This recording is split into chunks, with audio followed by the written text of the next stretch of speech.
जिस तरीके से आज देखा जाए तो यूपी डे जो है वो मनाया जा रहा है, इनविटेशन के साथ साथ देखा जाए क्या आपकी खुद की मौजूदगी प्रेजेंस आप नहीं चाहते थे या फिर आपको इनविटेशन नहीं मिली? देखिए, ये कहना कि हम यूनियन टेरिटरी को सेलिब्रेट करेंगे, ये एक ज्यादती है और ये हमसे you are asking for too much from us. जिस दिन रियासत जम्मू कश्मीर को एक जो दर्जा था उस दर्जे से उसको वंचित किया, उस दर्जे से उसको महरूम किया, ये अगर देखा जाए तो रियासत जम्मू कश्मीर के लोगों के लिए it is a black day और उसमें हम किसी भी सूरत में उसकी सेलिब्रेशन का हिस्सा नहीं बनेंगे। न कि ये तंजीम की राय है बल्कि हर उस शख्स की राय है जो रियासत जम्मू कश्मीर के साथ जो आईनी खिलवाड़ किया गया और वो उस खिलवाड़ की वजह से असरअंदाज है, उस सब की यही राय है कि सेलिब्रेशन नहीं बल्कि ये ब्लैक डे है हमारे वास्ते। और जो लोग इसको ग्लोरीफाई कर रहे हैं वो न कि जमहूरियत में एतबार नहीं करते बल्कि यहाँ के जज्बात के साथ में जो उन्होंने खिलवाड़ किया है उसका भी उनमें गुस्सा है। तो हमसे ये तवक्का करना कि हम सरकारी तौर पे जो हमें दावतनामे आए हैं उन दावतनामों को के ऊपर हम वहां जाएंगे, ऐसा नहीं हो सकता। जिस तरीके से ड्यूकॉम ने ऑर्डर किया था जारी, कई सारी चीजें हमने देखी कि कई सिक्योरिटी के हवाले से, बट सीएम की प्रेजेंस नहीं दिख रही है सर। मैं जब से ये सिक्योरिटी के रिव्यूज शुरू हुए हैं I have been maintaining it कि ये जिस अंदाज से हो रहा है it is not an inclusive approach, it is not a holistic approach. होना तो ये चाहिए कि पॉपुलर गवर्नमेंट बनने के बाद में जो भी सिक्योरिटी रिव्यू हो उसमें वजीर आला हाजिर होने चाहिए।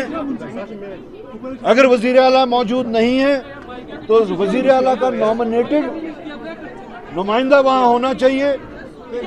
अदरवाइज ये सारा सिलसिला जो है ये क्रॉस रोड्स पे चलना शुरू हो जाएगा।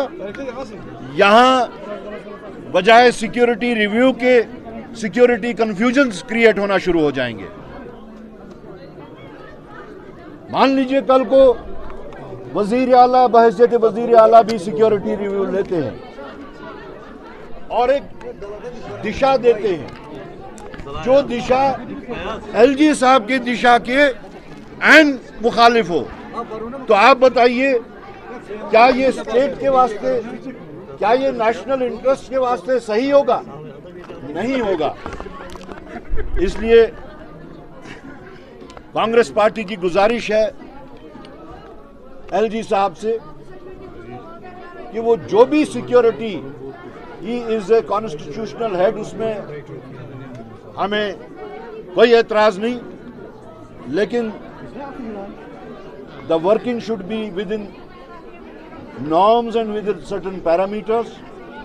ये हॉलिस्टिक होनी चाहिए, ये इंक्लूसिव होनी चाहिए और सारे स्टेक होल्डर्स को कैरी किया जाना चाहिए।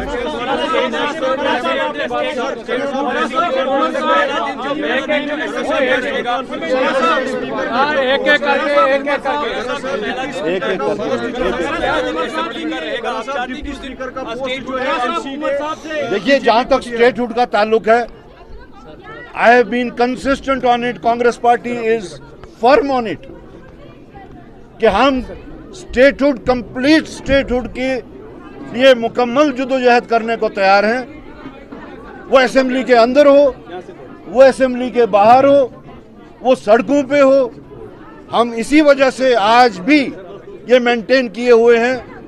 याददाश्त दिला रहे हैं हम प्राइम मिनिस्टर साहब को, होम मिनिस्टर साहब को कि जो प्रॉमिसेस आपने फ्लोर ऑफ द हाउस दिए, आउटसाइड द हाउस दिए, इवन जम्मू कश्मीर में आके आप लोगों ने जो प्रॉमिसेस किए वो प्रॉमिसेस फुलफिल किए जाए।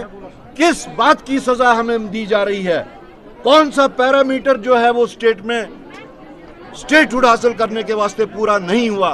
कम से कम उसकी निशानदेही कीजिए। एक साइड से आप ग्लोरीफाई करते थे हालात ठीक हो गए, दूसरी साइड से ये जो नया सिलसिला शुरू हुआ ये स्टेट में नहीं, ये स्टेटहुड ग्रांट करने के बाद नहीं हो रहा है, ये यूटी में हो रहा है।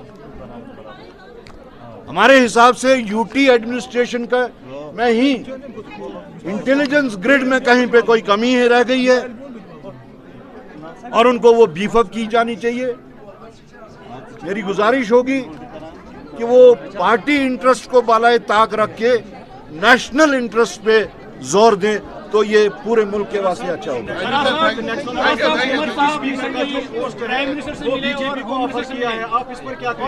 मुझे उसमें कहने की कोई जरूरत नहीं है।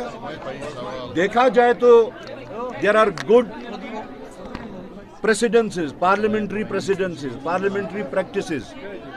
उसमें जो फराख दिल क़यादत होती है वो अपोजिशन की जो सबसे बड़ी पार्टी होती है उसको डिप्टी स्पीकर का पोस्ट ऑफर करते हैं, लेकिन नेशनल कॉन्फ्रेंस ने इसके बारे में क्या फैसला किया होगा, ये फैसला हद इख्तियार उनके ही है।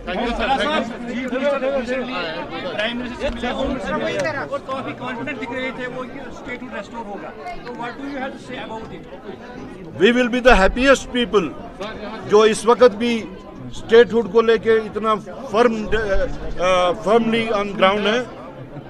This will be a happy day for the entire Jammu and Kashmir. बल्कि मैं कहूँगा जितनी जल्दी statehood, complete statehood without any amendments यहाँ पे राइज किया जाएगा, it is in the national interest.